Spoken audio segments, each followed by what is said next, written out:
എന്തിനും ഏതിനുമൊക്കെ നമ്മൾ AI ചാറ്റ്ബോട്ടുകളെ ആശ്രയിക്കുന്നുണ്ട് അല്ലേ? എന്നാൽ നിങ്ങൾ ശ്രദ്ധിക്കേണ്ടത് എഐയുമായിട്ട് ബന്ധപ്പെട്ടിട്ട് അല്ലെങ്കിൽ ചാറ്റ് ജിപിടിയുമായി പോലുള്ള AI നിർമ്മിത ബുദ്ധിയോട് നമ്മൾ പറയാൻ പാടില്ലാത്ത 8 കാരണങ്ങളാണ് അല്ലെങ്കിൽ 8 കാര്യങ്ങളാണ്. പാസ്വേഡ് പോലെയുള്ള വ്യക്തിപരമായ വിവരങ്ങൾ. അപ്പോൾ ഇത്തരം കാര്യങ്ങളൊന്നും നമ്മൾ എന്ത് ചെയ്യരുത് ഷെയർ ചെയ്യാൻ പാടില്ല.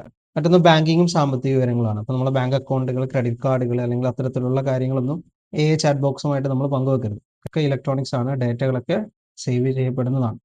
നാലാമത്തത് നമ്മൾ അടിയന്തര സാഹചര്യങ്ങളിൽ അല്ലെ എമർജൻസി സിറ്റുവേഷൻസിലൊക്കെ തീരുമാനം ചോദിക്കുന്നത്. ഉദാഹരണം ഇപ്പോൾ നമ്മൾ ഡ്രൈവ് ചെയ്തുകൊണ്ടിരിക്കുകയാണ്.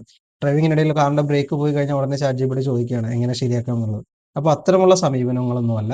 അതായത് ഒരു സംഭവം നടക്കുക അല്ലെങ്കിൽ നടന്നതിന് ശേഷമോ നമ്മൾ എന്ത് ചെയ്യുക കാര്യങ്ങൾ ചോദിക്കുക. അതാണ് നമ്മളെ ഹെൽപ്പ് ചെയ്യുക.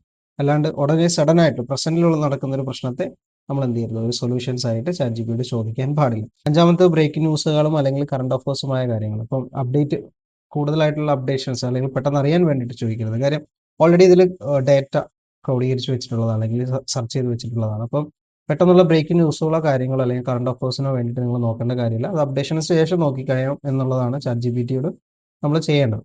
ആറാമത്തത് നമ്മളുടെ ആരോഗ്യപരമായ കാര്യങ്ങൾ. ഇപ്പം നമ്മൾ എന്തിനും ഏതിനുമൊക്കെ ഗൂഗിളിനെ ആശ്രയിക്കുന്നത്. അതേപോലെ തന്നെ ആരോഗ്യപരമായ കാര്യങ്ങൾ ഒരിക്കലും അല്ലെങ്കിൽ അതിനുള്ള എളുപ്പ വഴികളായിട്ട് കൂടിപ്പോയാൽ നമുക്കൊരു അസുഖം വന്നു കഴിഞ്ഞാൽ ഡോക്ടറെ തന്നെ കാണിക്കുക. അല്ലാണ്ട് ഇത്തരത്തിലുള്ള മെഡിക്കൽ റെഫറൻസുകളോ ഉപദേശങ്ങളോ ഒന്നും എന്ത് ചെയ്യരുത് ചാറ്റ് ജിപിയോട് ചോദിക്കേണ്ട കാര്യമില്ല. അത് നിങ്ങളുടെ ജീവനെ തന്നെ അല്ലെങ്കിൽ നിങ്ങളുടെ നിലവിലുള്ള അസുഖത്തെ വലിയൊരു അസുഖമാക്കി മാറ്റാൻ സാധ്യതയുണ്ട്. അതുകൊണ്ട് അതും നിങ്ങൾ ചോദിക്കേണ്ട കാര്യമില്ല. ഏഴാമത്തത് പ്രണയങ്ങളാണ്. പ്രണയം എന്ന് പറയുന്നത് ചാറ്റ് ജിപിടി എന്ന് പറയുന്ന ഒരു വ്യക്തിയൊന്നുമല്ല, ഇമോഷൻസ് കൈമാറാൻ വേണ്ടിയിട്ട്. അപ്പോൾ ഇത്തരത്തിൽ പ്രണയപരമായ കാര്യങ്ങളൊന്നും എന്ത് ചെയ്യണ്ട ഷെയർ ചെയ്യേണ്ട കാര്യമില്ല. അത്തരത്തിലുള്ള അശ്ലീല പദങ്ങളൊന്നും നമ്മൾ എന്ത് ചെയ്യണ്ട അതുമായിട്ട് ശേഖരിക്കുകയോ അല്ലെങ്കിൽ അതുമായിട്ട് സംസാരിക്കുകയോ വേണ്ട. അത്രമാത്രം. മറ്റൊന്ന് ലോകത്ത് ഒരാളും അറിയാൻ പാടില്ലെന്ന് പറയുന്നത് നമ്മളുടെ രഹസ്യങ്ങളാണ്. അത് നമ്മൾ മാത്രം നമ്മളിൽ മാത്രം ഒതുങ്ങേണ്ട രഹസ്യങ്ങൾ നമ്മളിൽ തന്നെ ഒതുക്കുക. അത് അത്തരത്തിൽ പങ്കുവെക്കേണ്ട കാര്യങ്ങളില്ല. ജിപിടി ഒരു വ്യക്തിയോ അല്ലെങ്കിൽ ഒരു മനുഷ്യനോ ഒന്നുമല്ല. അപ്പം നമ്മൾ ഇത്തരത്തിലുള്ള വിവരങ്ങളൊക്കെ കൈമാറുന്നത് ഒരു പ്ലാറ്റ്ഫോംസിനോട് കൂടിയിട്ടാണെന്നുള്ള ഓർമ്മ നമുക്ക് വേണം.